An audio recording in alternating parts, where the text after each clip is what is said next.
सोलापूर शहरासाठी असलेले समांतर जलवाहिनीचे काम प्रलंबित असून काही शेतकऱ्यांना जमिनीचा मोबदला मिळाला नाही। त्यासाठी राज्य सरकार आणि नॅशनल हायवे यांनी एकत्र येऊन तोडगा काढावा। जलवाहिनीचे काम लवकर पूर्ण करावा। सोलापुरात टेक्सटाईल पार्क सुरू करण्यात यावा।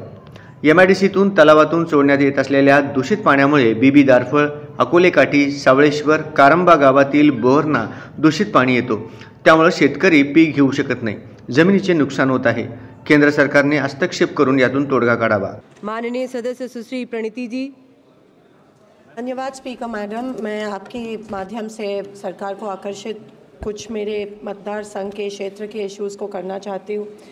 माझ्या मतदारसंघात गेले काही वर्षापासून समांतर जलवाहिनीचं काम प्रलंबित आहे। सोलापूर शहराला अजूनही 5-6 दिवसातून एकदा पाणी मिळतं आणि म्हणून हे काम आमचे नितीन गडकरी जी असतील, मुख्यमंत्री असतील, दोघं एकमेकांचे चांगले मित्र आहेत। दोघांनी बसून, कारण का तिकडे भूसंपादनचे खूप विषय आहेत, शेतकऱ्यांना कॉम्पेन्सेशन मिळत नाही आहे, म्हणून ह्या समांतर जलवाहिनीचं काम अजूनही रखडलं आहे, जी NTPCनी आम्हाला काही वर्षापूर्वी दिलेली, पण ते काम रखडलं असल्यामुळे अजूनही सोलापूर शहराला पाणी असून सुद्धा, उजनी डॅम भरला असून सुद्धा 5-6 दिवसातून एकदा पाणी मिळतं आणि म्हणून लवकरात लवकर स्टेट गव्हर्नमेंट आणि NHAIच्या मिनिस्टरनी एकत्र बसून हा तोडगा काढून हा समांतर जलवाहिनीचं काम, जेव्हा इलेक्शन येतं तेव्हा मोठे मोठे प्रॉमिसेस केले जातात, पण अजूनही ते काम झालं नाही। आमच्या लोकांना वंचित राहायला लागतं। तसंच सोलापूर शहराच्या आजूबाजूला जी गावं आहेत, बीबी दारफळ, अकोले काठी, सावळेश्वर, कारंबा, इथे दूषित पाणी एका तलावात सोडलं जातं MIDC चिंचोळीकडून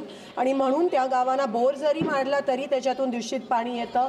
ते पिकं उगवू शकत नाही, सगळ्या जमिनी खराब झाल्यात। ह्याच्यात पण लवकरात लवकर सेंट्रल गव्हर्नमेंटनी तोडगा काढायला पाहिजे आणि जेव्हा जेव्हा तिथे पंतप्रधान येतात तेव्हा टेक्सटाईल पार्कची आम्ही मागणी केली आहे एवढ्या वर्षापासून।